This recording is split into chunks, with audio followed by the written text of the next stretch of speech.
Hey guys, what's up? Welcome back. And today we're going to be talking about the house script. Now, this isn't the script that my cold callers use to call the leads. This is the script that you should use as the acquisition manager to get the lead under contract. This script is your first touch. Okay. We could call this an icebreaker script. All right. And that's exactly what I'm providing you.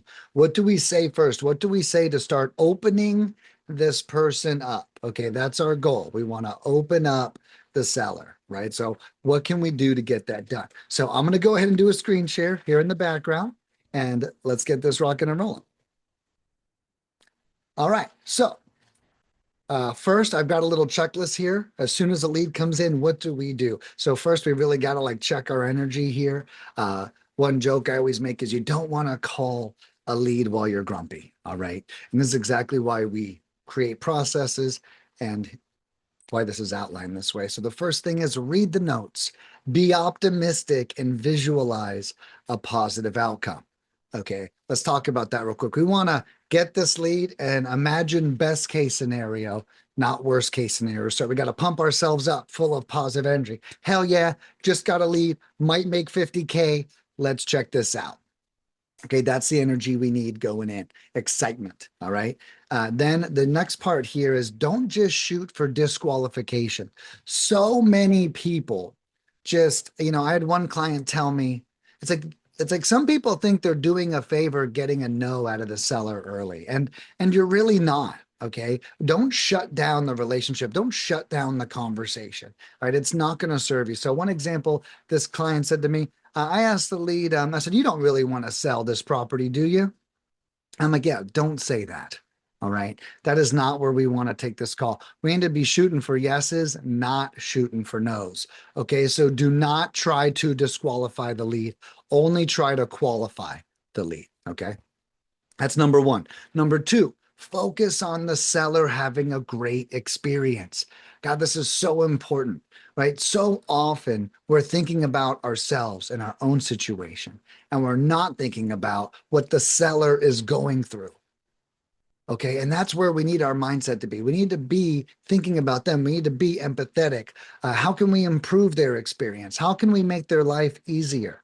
A wholesaling fee is basically given to you for the service you provided the seller, right? That is what a wholesaling fee is. You are providing a service. So think about that service. Think about how could I serve this person to the highest level?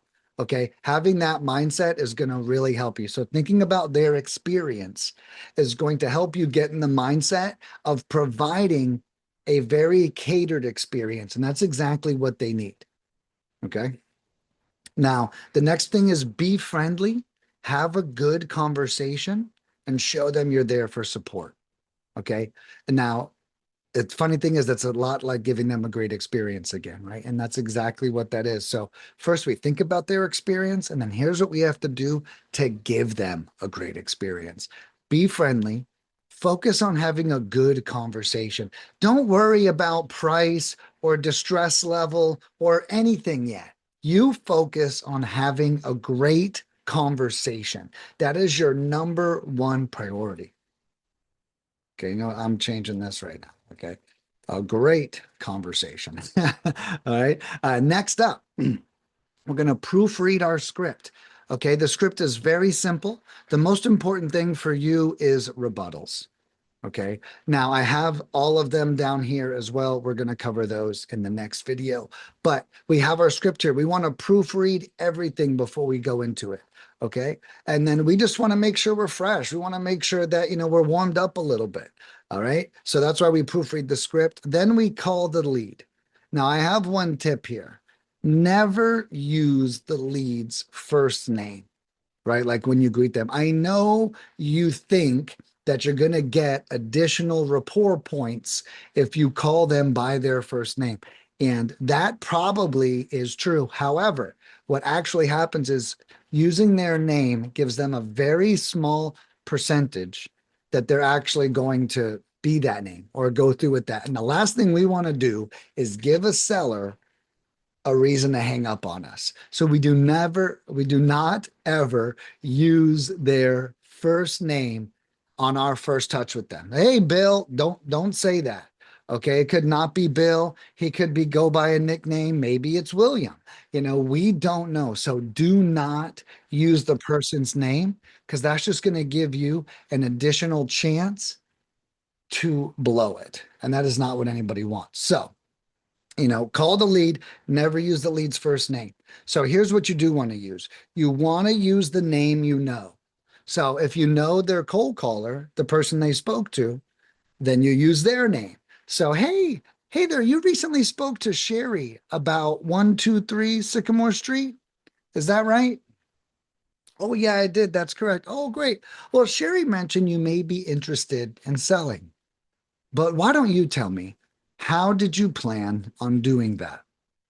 Okay, now this is a great question just to get things blown wide open. All right. Well, tell me, what gave you this idea in the first place?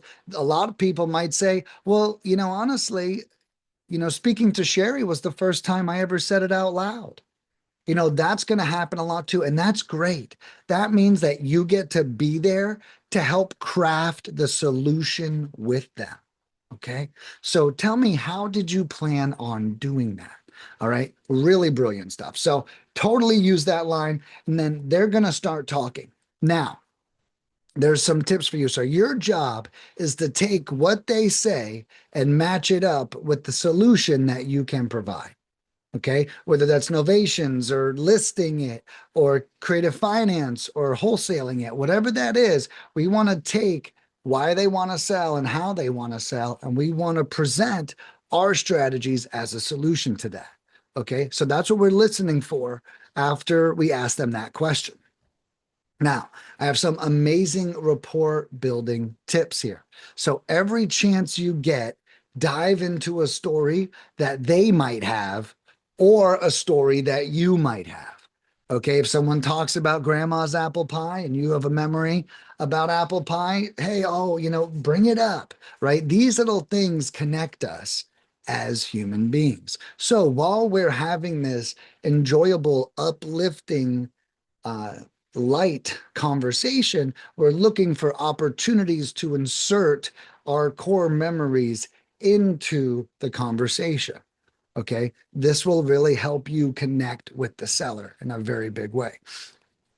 Next report tip. If the lead is angry, give them some space, ask permission to follow up, be polite, and tell them why you stand out as an investor.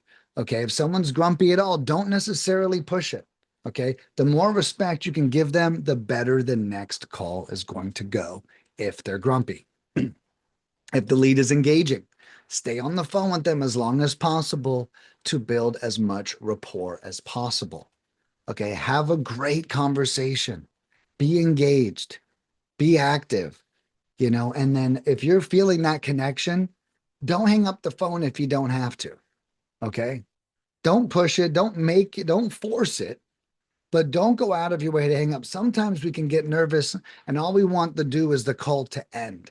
And that is dangerous territory. We cannot be hoping for this call to end. We need this call to go as great as possible for as long as possible while it's great.